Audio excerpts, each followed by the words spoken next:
¿Qué les parece si abrimos las Escrituras? Vamos a abrir la Biblia en el libro de Apocalipsis, capítulo 2, verso 10. Apocalipsis, capítulo 2, versículo 10.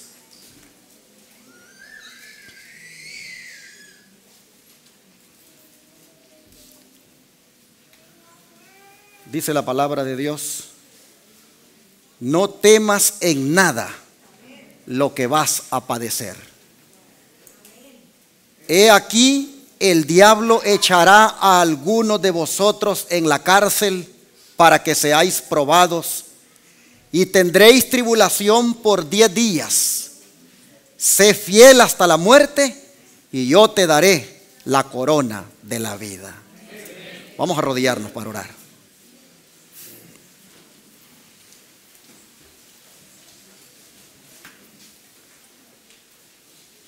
Amado Padre, hermosas palabras las que se acaban de leer, palabras de esperanza, palabras que garantizan la victoria. Te rogamos que al escudriñar las Escrituras hoy, el Espíritu Santo impresione nuestra mente y corazón y nos dé la seguridad y la garantía de que estas palabras serán para nosotros. Pedimos la bendición, Señor, para esta exposición de la palabra. Te lo pedimos en el nombre de Jesús. Amén.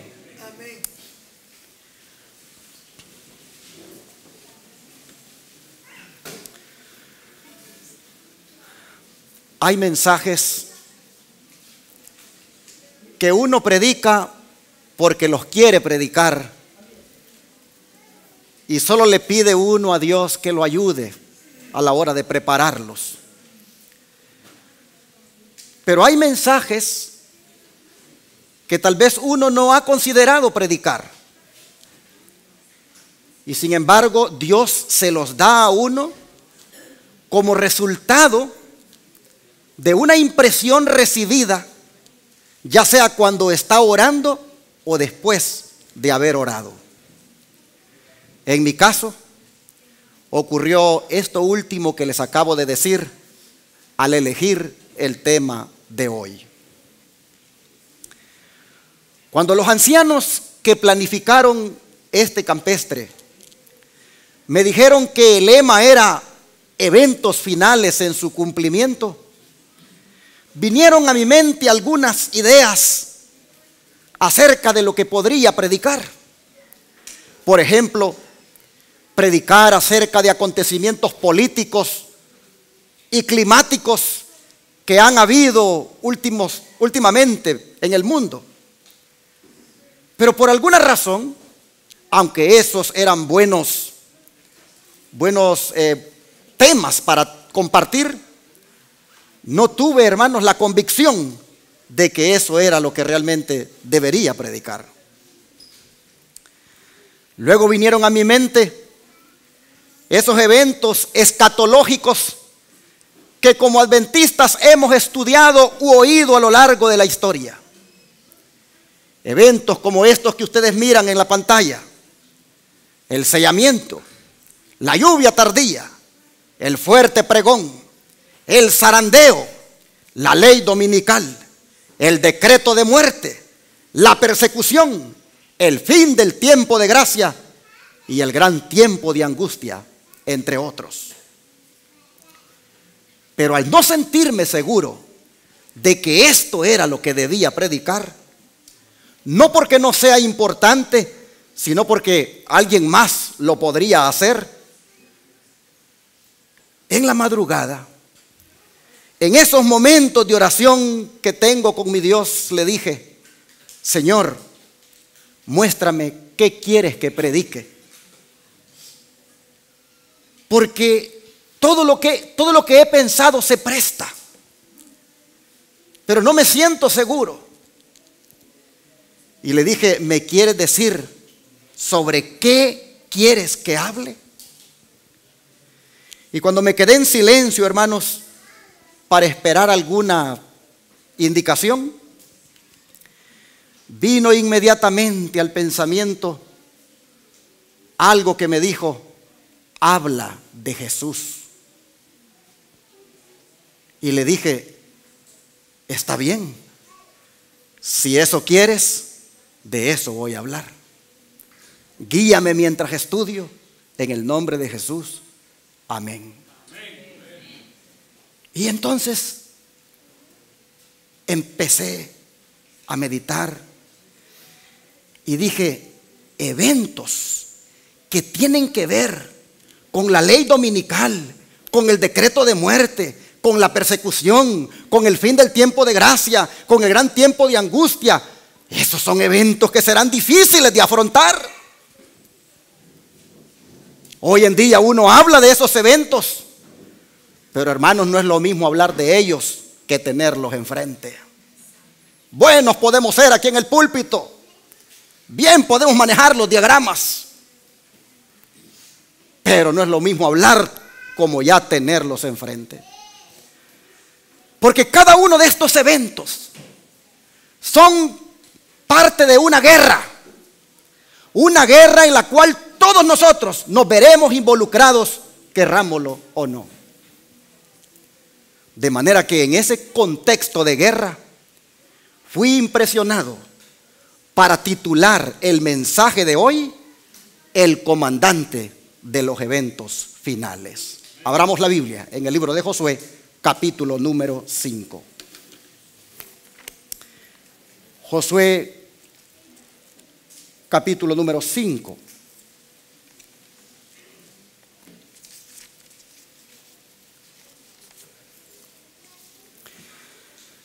Y los versículos 13 al 15 dicen de la siguiente manera: estando Josué cerca de Jericó, alzó sus ojos y vio un varón que estaba delante de él, el cual tenía una espada desenvainada en su mano. Y Josué, yendo hacia él, le dijo: ¿eres de los nuestros o de nuestros enemigos? Él respondió: no, mas como príncipe del ejército de Jehová he venido ahora. Entonces Josué, postrándose sobre su rostro en tierra, lo adoró y le dijo: ¿qué dice mi señor a su siervo? Y el príncipe del ejército de Jehová respondió a Josué: quita el calzado de tus pies, porque el lugar donde estás es santo. Y Josué así lo hizo. Esto que acabamos de leer sucedió en Gilgal. Y como vemos, el varón que se le aparece a Josué se identifica como príncipe. Pero este título en el hebreo también significa comandante y capitán. Es más, la Biblia King James traduce este texto, en vez de príncipe, lo traduce como capitán. Y el don profético se refiere a él con ambos títulos. Pues miren ustedes, en Patriarcas y Profetas, página 601, dice: Gilgal había sido el sitio donde Israel había acampado por primera vez en la tierra prometida. Fue allí donde Josué, por indicación divina, erigió la columna de 12 piedras para conmemorar el cruce milagroso del Jordán. Allí, el capitán de la hueste de Jehová se había revelado como comandante en jefe de los ejércitos de Israel. ¿Y quién era ese comandante? Dejemos que el don profético nos lo diga. En la historia de la redención, página 182, dice: cuando Josué se apartó de los ejércitos de Israel para meditar y pedir a Dios que su presencia lo acompañara de una manera especial, vio a un hombre de elevada estatura, revestido de atuendos militares, con una espada desnuda en la mano. No era un ángel común, era el Señor Jesucristo, que había conducido a los hebreos por el desierto, envuelto en la columna de fuego de noche y en la columna de nube de día. Historia de la Redención, página 182. Pero interesante, hermanos, la forma en que estaba vestido aquel hombre. Prácticamente era todo un varón de guerra. ¿Qué nos dice esto, hermanos? Que el comandante Jesucristo había venido para liderar la batalla. El comandante Jesucristo había venido para liderar el conflicto en el cual el pueblo se vería involucrado. Y siempre ha sido así, hermanos. ¿Se acuerdan ustedes cuando el pueblo de Israel cruzó el Mar Rojo? Ante aquella crisis final que se les presentaba, ahí se apareció otra vez el varón de guerra para liderar a su pueblo también. Y Moisés, cuando cantaba aquel canto de victoria, lo reconoció y dijo: eres un varón de guerra, le dijo. Vamos a leer esas palabras en el libro de Éxodo. Éxodo capítulo 15, versículos 1 al 3.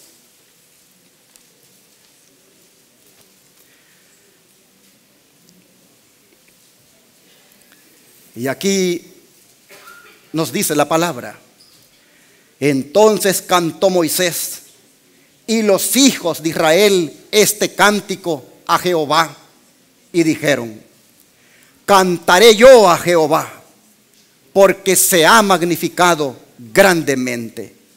Ha echado en el mar al caballo y al jinete. Jehová es mi fortaleza y mi cántico, y ha sido mi salvación. Este es mi Dios, y lo alabaré, Dios de mi Padre, y lo enalteceré. Jehová es varón de guerra, Jehová es su nombre.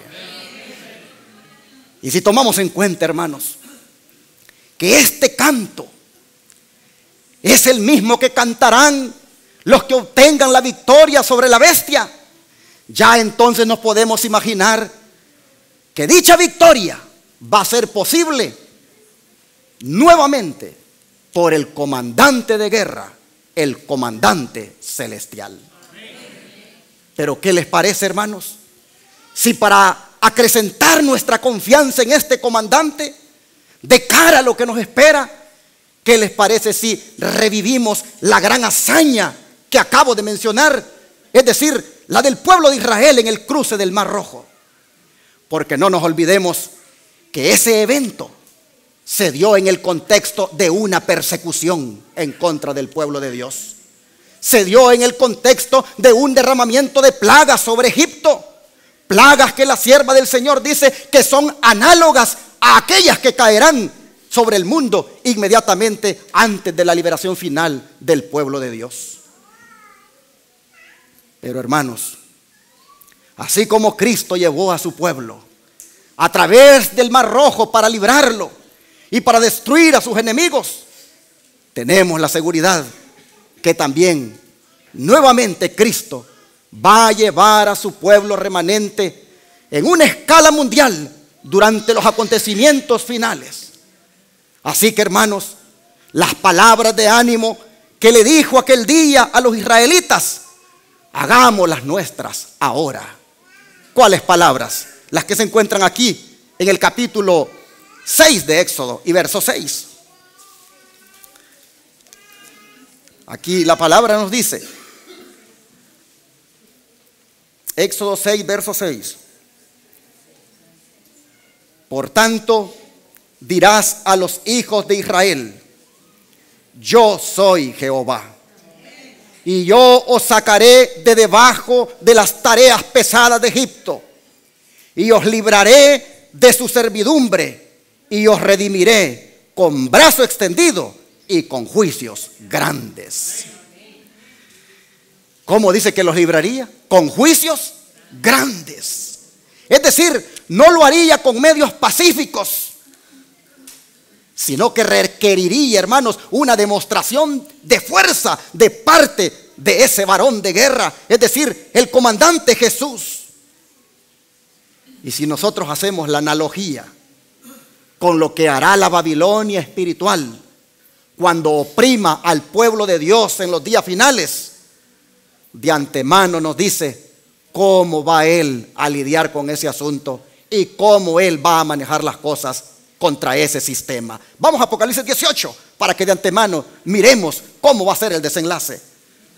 Apocalipsis 18 y leamos allí el versículo número 2.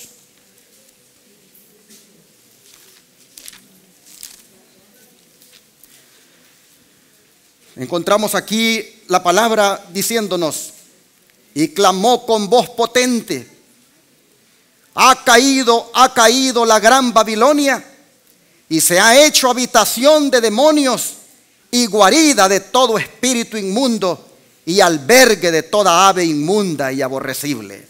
Ahora miren el versículo 8. Por lo cual, en un solo día vendrán, ¿qué cosa? Sus plagas, muerte, llanto y hambre, y será quemada con fuego, porque poderoso es Dios el Señor que la juzga. Ahora miren los versículos 10 al 20. Parándose lejos, bueno, desde el 9, y los reyes de la tierra que han fornicado con ella y que con ella han vivido en deleites, llorarán y harán lamentación sobre ella cuando vean el humo de su incendio. Y parándose lejos por el temor de su tormento, dirán: ay, ay de la gran ciudad de Babilonia, la ciudad fuerte, porque en una hora vino tu juicio. Ahora miren el versículo 20, vamos a saltarnos hasta el 20. Dice: alégrate sobre ella, cielo, y vosotros, santos, apóstoles y profetas, porque Dios os ha hecho justicia en ella. ¿Qué les parece la analogía?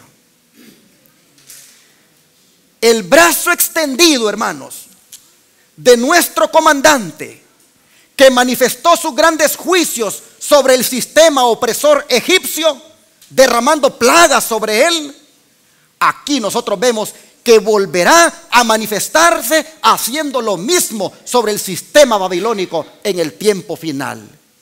Esto nos dice, hermanos, que no estaremos solos, tendremos quien nos defienda. A menudo, cuando pensamos en los eventos finales, nos da temor. Y nos da temor porque nos imaginamos que quizás lo vamos a soportar solos. Pero no, mis hermanos, los eventos finales no los pasaremos solos, los pasaremos con Jesucristo. Él dijo, estaré con vosotros, dijo, todos los días. ¿Hasta cuándo? Hasta el fin del mundo. Él, hermanos, empeñó su palabra. Y en otra parte dice: no te desampararé ni te dejaré. Así que, ¿qué les parece? No estaremos solos. Y el don profético no se queda atrás en cuanto a promesa se refiere. Pues vean esta: el capitán de nuestra salvación fortalecerá a su pueblo para el conflicto en el cual deberá empeñarse. Cuán a menudo, al oponer Satanás todas sus fuerzas a los que siguen a Cristo, y cuando la muerte los confrontaba, las fervientes oraciones elevadas con fe han traído al capitán de la hueste del Señor al campo de la acción y cambiado el curso de la batalla y librado a los oprimidos. Amén. Así está escrito en Juez de los Testimonios, tomo 2, página 32. Pero noten, hermanos, las oraciones elevadas con fe son, dice, las que traen al capitán para librar a su pueblo. Y eso fue justamente lo que sucedió en el Mar Rojo. Imaginémonos el cuadro en este momento. El pueblo de Dios está allí atrapado. Por un lado está el Mar Rojo, imposible de cruzar.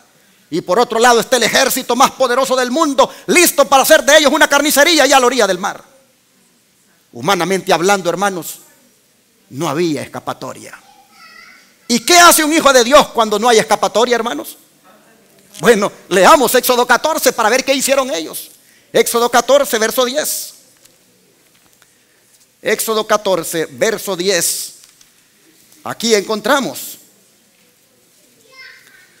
Dice la escritura: y cuando Faraón se hubo acercado, los hijos de Israel alzaron sus ojos, y he aquí que los egipcios venían tras ellos, por lo que los hijos de Israel temieron en gran manera. ¿Y qué cosa hicieron?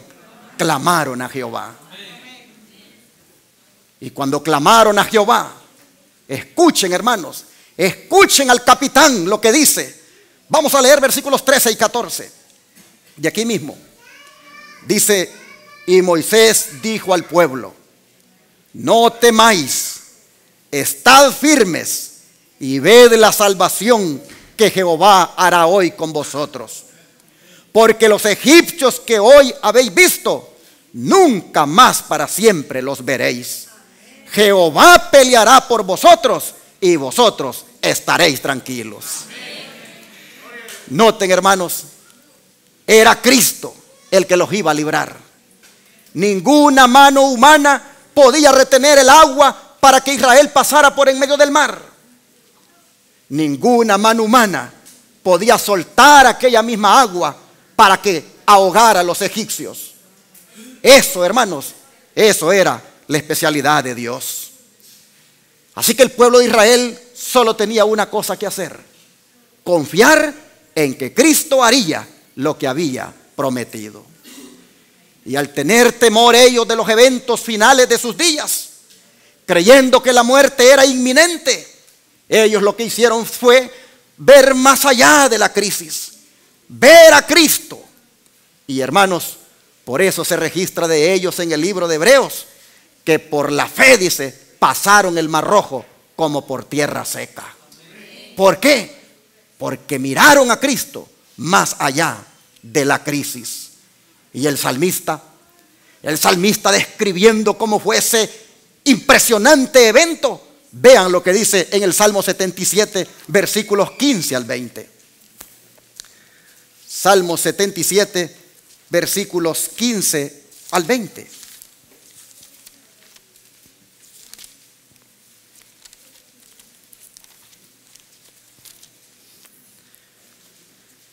Y aquí dice lo siguiente: con tu brazo redimiste a tu pueblo, a los hijos de Jacob y de José. Te vieron las aguas, oh Dios. Las aguas te vieron y temieron. Los abismos también se estremecieron. Las nubes echaron inundaciones de aguas. Tronaron los cielos y discurrieron tus rayos. La voz de tu trueno estaba en el torbellino. Tus relámpagos alumbraron el mundo. Se estremeció y tembló la tierra. En el mar fue tu camino y tus sendas en las muchas aguas, y tus pisadas no fueron conocidas. Condujiste a tu pueblo como ovejas por mano de Moisés y Aarón.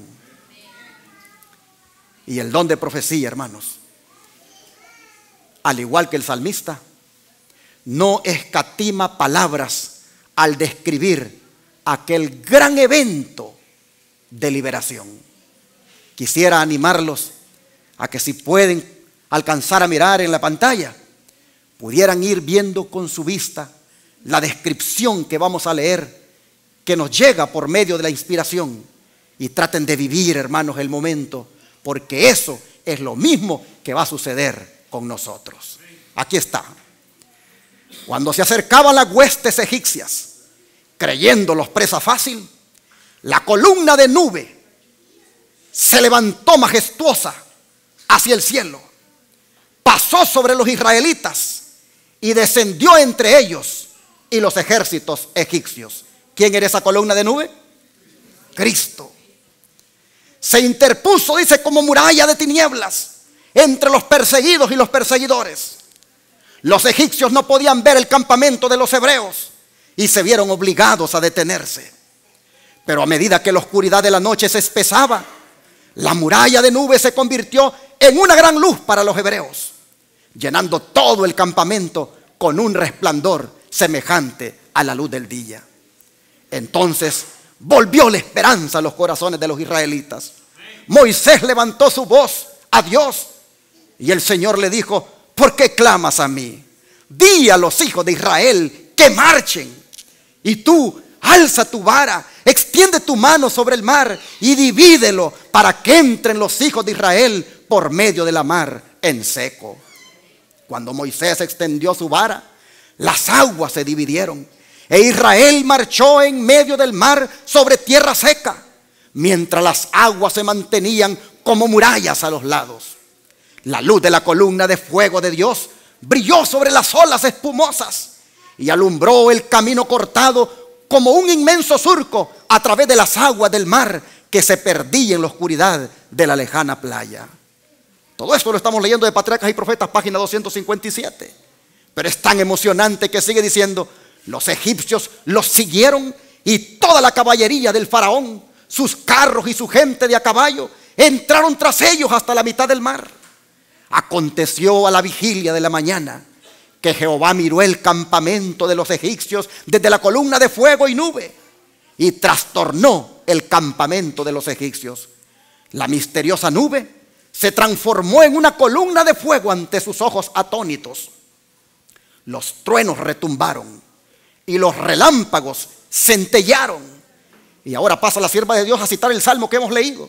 Las nubes echaron inundaciones de aguas, tronaron los cielos y se precipitaron tus rayos. La voz de tu trueno estaba en el torbellino. Tus relámpagos alumbraron el mundo. Se estremeció y tembló la tierra. La confusión, dice, y la consternación se apoderaron de los egipcios en medio de la ira de los elementos, en la cual oyeron la voz de un Dios airado. Trataron de desandar su camino y huir hacia la orilla que habían dejado. Pero Moisés extendió su vara y las aguas amontonadas, silbando y bramando, hambrientas de su presa, se precipitaron sobre ellos y tragaron al ejército egipcio en sus negras profundidades. Al despuntar el alba, los israelitas pudieron ver todo lo que quedaba de su poderoso enemigo. Cuerpos vestidos de corazas arrojados a la orilla. Una sola noche les había traído completa liberación del más terrible peligro.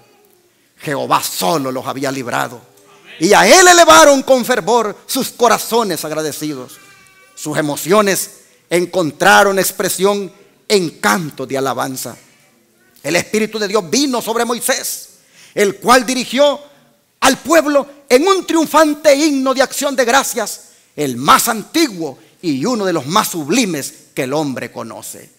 Y ahora pasa la sierva del Señor a citar todo el himno, el que nosotros hemos leído apenas una introducción. Leámoslo, porque es un canto de victoria y es el canto que nosotros cantaremos en aquel día glorioso, hermanos. Dice el himno: cantaré yo a Jehová, porque se ha cubierto de gloria. Ha echado en el mar al caballo y al jinete. Jehová es mi fortaleza y mi cántico. Ha sido mi salvación. Este es mi Dios, a quien yo alabaré. El Dios de mi Padre, a quien yo enaltezaré. Jehová es un guerrero. Jehová es su nombre. Echó en el mar los carros del faraón y su ejército. Lo mejor de sus capitanes en el mar rojo se hundió. Los abismos los cubrieron. Descendieron a las profundidades como piedra. Tu diestra, Jehová, ha magnificado su poder. Tu diestra, oh Jehová, ha aplastado al enemigo. Con la grandeza de tu poder has derribado. ¿Quién como tú, Jehová, entre los dioses? ¿Quién como tú, magnífico en santidad, terrible en maravillosas hazañas, hacedor de prodigios? Condujiste en tu misericordia a este pueblo que redimiste. Lo llevaste con tu poder a tu santa morada. Lo oirán los pueblos y temblarán.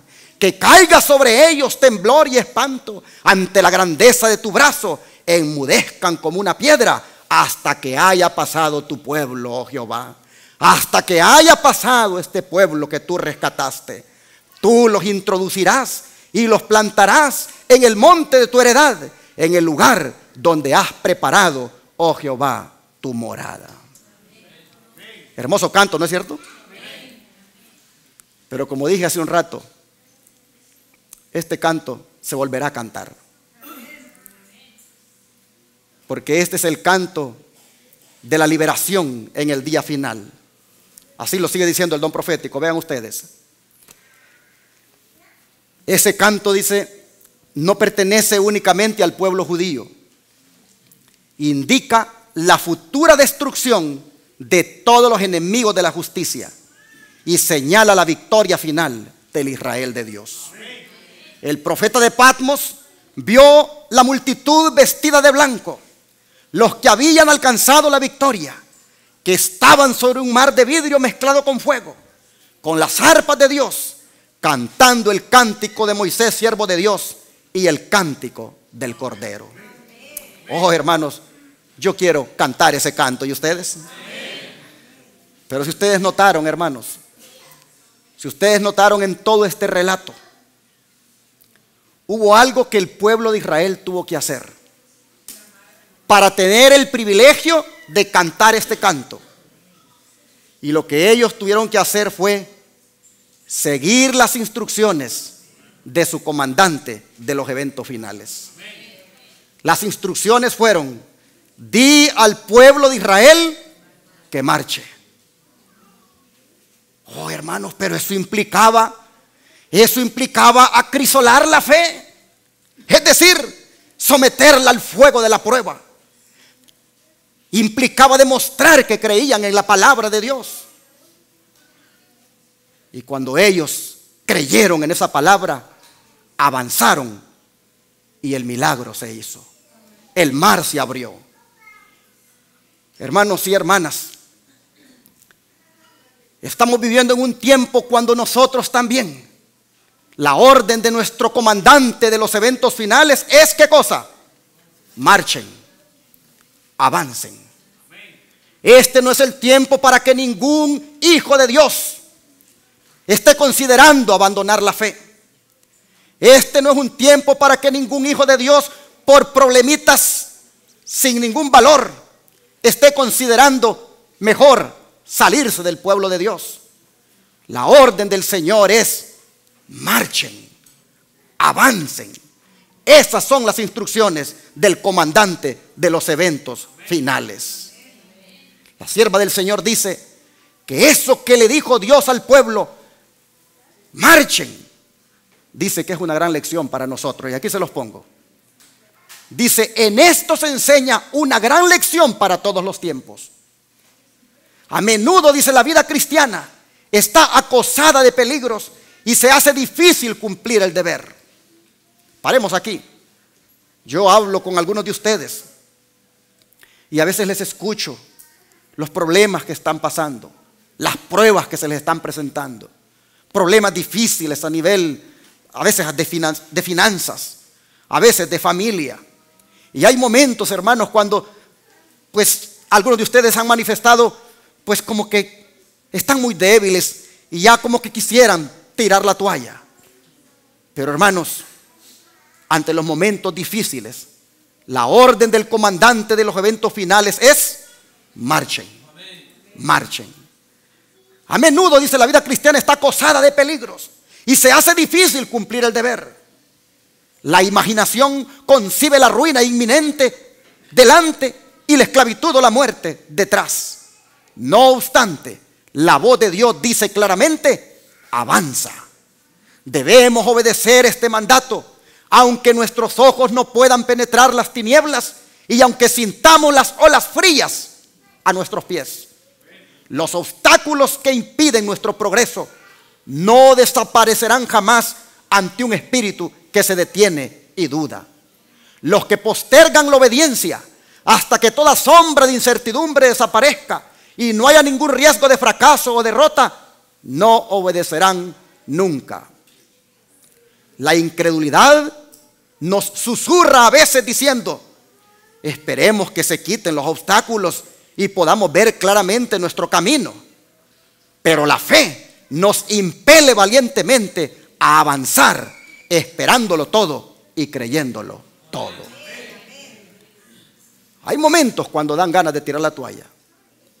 Hay momentos que ante tanto chisme que levanta la gente, el desánimo llega. Pero el Señor dice: avancen, marchen. Esa es la orden de nuestro capitán. Mis hermanos,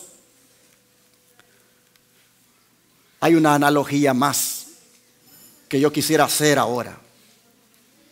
Y es que cuando los israelitas dejaron de tenerle miedo a sus eventos finales y en vez de eso miraron a su capitán, Cristo Jesús, fue entonces, hermanos, cuando ellos vieron que el mismísimo enemigo tenía razón para tener miedo. Y en nuestros eventos finales que cada uno de nosotros va a enfrentar, tenemos que tener, hermanos, desde ya la seguridad de que el enemigo de nosotros también va a tener miedo. Pues vean lo que dice Daniel 11, versículos 44 al 45.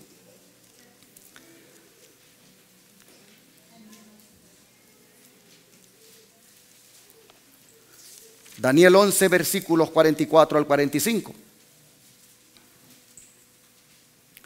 Dice: pero noticias del oriente y del norte lo atemorizarán, y saldrá con gran ira para destruir y matar a muchos. Y plantará las tiendas de su palacio entre los mares y el monte glorioso y santo, mas llegará a su fin y no tendrá quien lo ayude. Hermanos, esto es lo que se dice del rey del norte, que no es otro que el papado, quien cuando haciendo de las suyas persiga al pueblo remanente.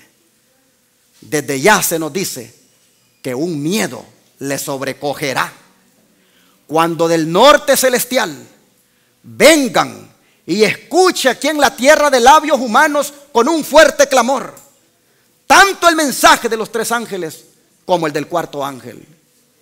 Y cuando del oriente también aparezca el comandante divino para destruirlo y librar a su pueblo, entonces al rey del norte le sobrecogerá este miedo del que acabamos de leer, y entonces dice: no tendrá quien lo ayude. ¿Por qué razón? Porque entonces viene el comandante en jefe, viene para darle cumplimiento a uno de los eventos finales, el cual es conocido como la liberación del pueblo de Dios. Pues capítulo 12, verso 1, lo dice aquí mismo en Daniel. En aquel tiempo, dice. ¿Cuál tiempo? En ese tiempo. En ese tiempo, hermanos, cuando el rey del norte está haciendo de las suyas, en ese tiempo cuando persigue al remanente, en ese tiempo se levanta Miguel, el gran príncipe que está de parte de los hijos de tu pueblo. Y será tiempo de angustia, cual nunca fue desde que hubo gente hasta entonces. Pero en aquel tiempo será libertado tu pueblo, todos los que se hallen escritos en el libro. Así que, hermanos, cuando el decreto dominical sea impuesto con su pena de muerte, oh hermanos, desde ya que nuestro mayor anhelo sea de que nuestros nombres estén registrados en el libro de la vida, para que entonces el comandante Miguel y sus ángeles nos libren de esos enemigos. Les comparto esta promesa.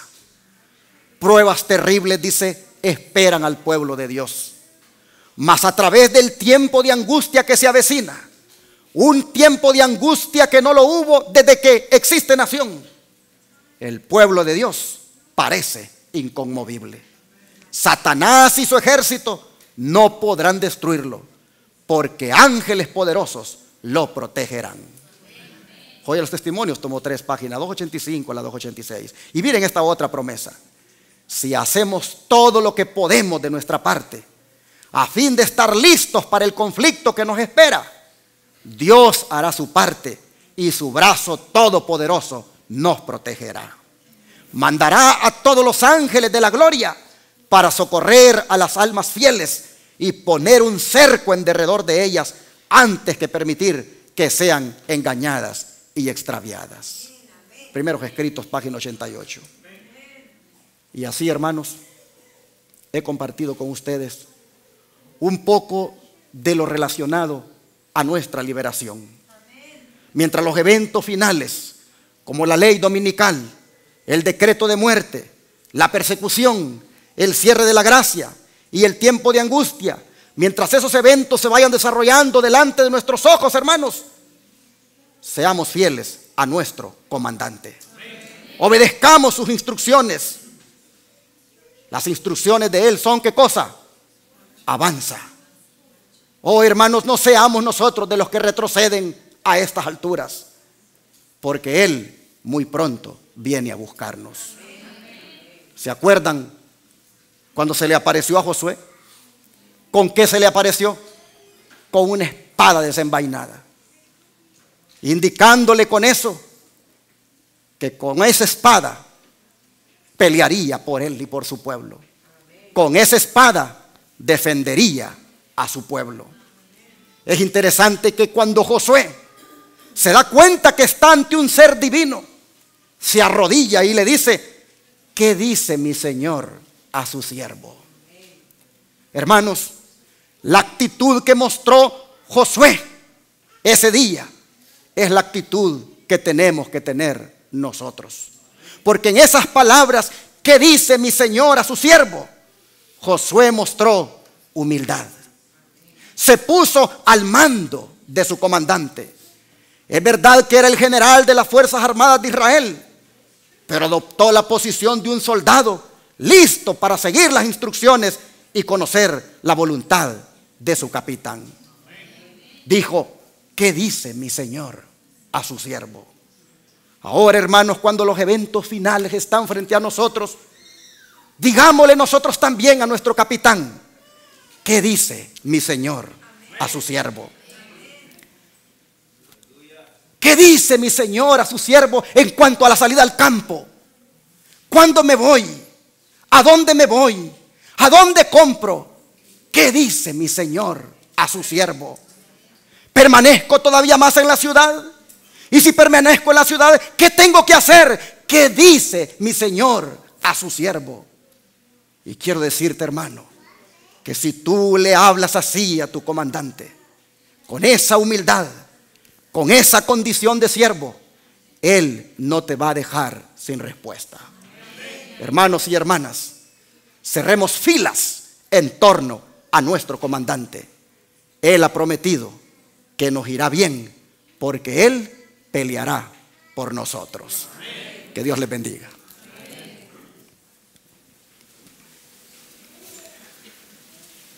Amado Padre, ahora tenemos la confianza y la seguridad que a través de los eventos finales tú nos vas a liderar, tú nos vas a comandar. Ahora tenemos la confianza y la seguridad que a través de la ley dominical que se avecina, el decreto de muerte que se dará, la persecución que se desatará, oh Señor, tenemos la confianza que en calidad de comandante tú vas a pelear por nosotros.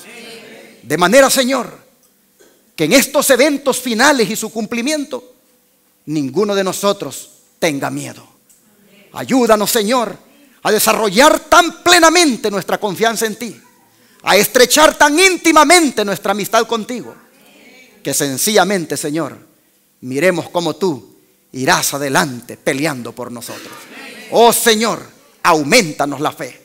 Haz, oh Padre, que en medio de los eventos finales que vienen no te perdamos de vista a ti, porque tan importantes son los eventos finales como importante es aquel que los comandará. De manera, Señor, que nos entregamos a ti ahora y te decimos: ven, Señor Jesús, ven a nuestra vida desde este momento e inspíranos, Señor, mucha fe y confianza, y que nada temamos, que no olvidemos cómo has conducido a tu pueblo en el pasado, para que así tengamos la seguridad que nos conducirás en el futuro. Gracias, Padre, en el nombre de Jesús. Amén.